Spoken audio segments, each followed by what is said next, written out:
Segala puji bagi Allah, Rob semesta alam.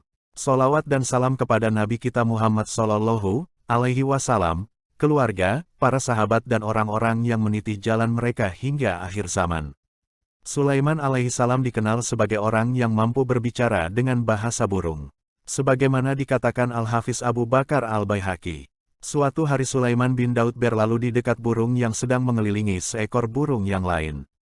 Ia berkata kepada para sahabatnya, "Apakah kalian mengerti perkataannya?" Mereka menjawab, "Apa yang ia katakan, wahai Nabi Allah?"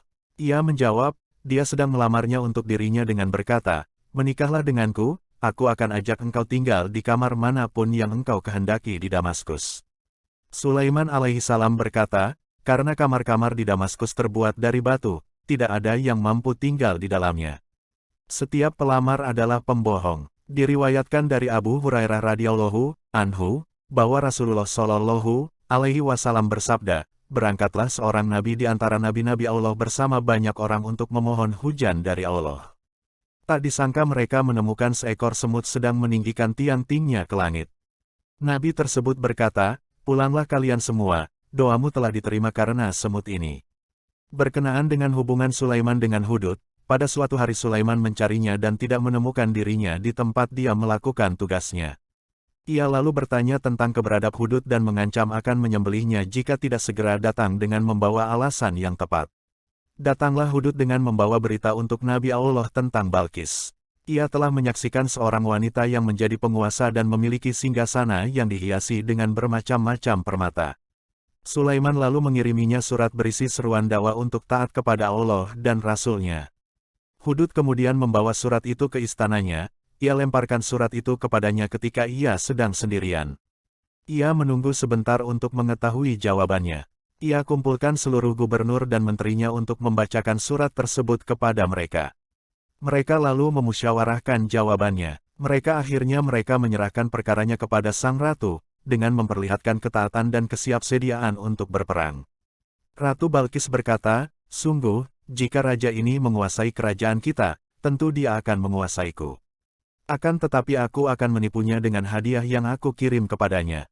Hadiah itu sangat mahal." Ketika hadiah sampai di tangan Sulaiman, ia berkata kepada pembawanya, "Bawa pulang hadiahmu, dan sungguh aku akan mengirim pasukan tentara yang takkan terbendung."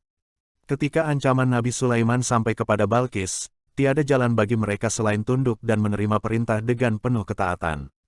Sulaiman lalu meminta kepada jin untuk memindahkan singgasana Balkis kepadanya.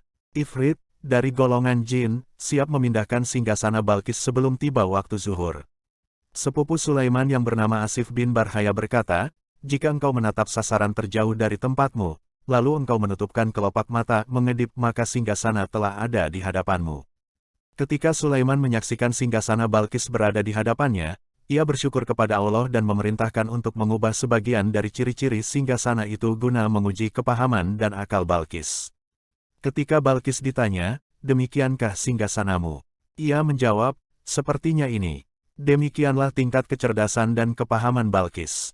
Sulaiman juga memerintahkan untuk dibangunkan sebuah istana dari kaca dengan sebuah aliran air di dalamnya, sedangkan di atasnya terdapat atap dari kaca pula. Balkis diperintah untuk memasuki istana. Ia mengangkat pakaiannya hingga setinggi setengah betisnya. Sulaiman lalu menikahi Balkis dan mengangkatnya menjadi gubernur Yaman dengan mengembalikan dirinya ke negeri asalnya. Sulaiman menengoknya sebulan sekali dan tinggal bersamanya selama 3 hari, lalu pulang dengan naik permadani. Sulaiman menyuruh para jin untuk membangun istana Gamdan untuk Balkis. Wallahu a'lam. Allah lalu menyebutkan tentang kuda yang bisa berlari kencang, yang diperlihatkan kepada Balkis pada waktu asyar, ketika matahari terbenam, dan tidak melaksanakan salat asyar, maka tumit dan lehernya diusap dengan pedang. Peristiwa ini diriwayatkan dari Ali bin Abu Talib dan lain-lain. Syurai Al-Qadi dan tidak sedikit dari ulama salaf menyebutkan bahwa suatu kaum memiliki batang anggur yang dimakan oleh kambing kaum yang lainnya. Mereka mengadukan permasalahannya kepada Daud alaihissalam.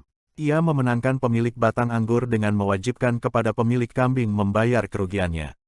Ketika mereka keluar meninggalkan tempat, Sulaiman berkata, "Jika aku, maka tidak akan aku hakimi, melainkan dengan keharusan menyerahkan kambing kepada pemilik batang anggur sehingga dapat mengambil manfaat dari kambing-kambing itu."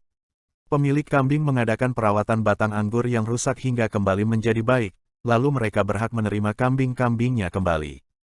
Pembicaraan itu lalu sampai kepada Daud, dan dia pun menghakimi dengan putusan seperti itu. Mirip dengan kejadian ini adalah apa yang tertulis di dalam kitab Sahih Al-Bukhari dan Sahih Muslim dari Abu Hurairah. Ia berkata, Rasulullah Shallallahu Alaihi Wasallam bersabda, dua wanita masing-masing membawa anak laki-laki mereka. Lewatlah seekor serigala dan mengambil anak salah satu dari mereka. Maka kedua wanita itu terlibat perdebatan tentang anak laki-lakinya yang lain. Wanita yang tua berkata, serigala membawa pergi anakmu.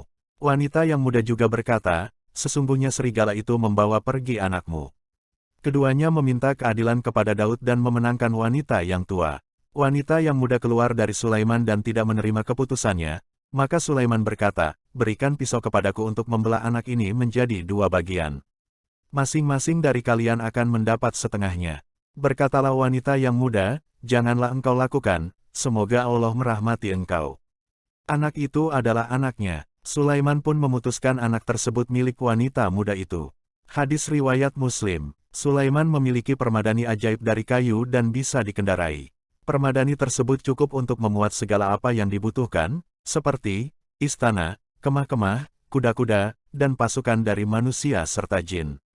Jika Sulaiman hendak bepergian atau mengadakan serangan terhadap musuhnya, ia mengangkut segala perlengkapan tersebut dengan permadani dan memerintahkan angin untuk mengangkatnya.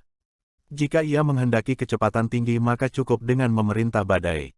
Jin juga banyak yang bekerja di bawah komando Sulaiman. Ketika Sulaiman merasa ajalnya telah dekat, ia berkata, Ya Allah, rahasiakan kematianku kepada jin, sehingga semua orang mengetahui bahwa jin tidak mengetahui yang gaib. Ia bertopang kepada tongkatnya, lalu meninggal. Setelah berlalu 1 tahun, jasad Sulaiman tersungkur di atas tanah karena tongkatnya dimakan rayap. Ketika itu barulah jin mengetahui bahwa Sulaiman telah meninggal. Setelah itu tampuk kekuasaan jatuh ke tangan anaknya, tetapi hanya berlangsung selama 1 tahun. Setelah itu pemerintahan Bani Israel terpecah belah. Demikian, semoga Allah melimpahkan taufiknya dan menunjuki kita kepada jalan yang lurus. Solawat serta salam semoga tetap tercurah kepada Nabi Muhammad Sallallahu Alaihi Wasallam, kepada keluarga dan para sahabatnya.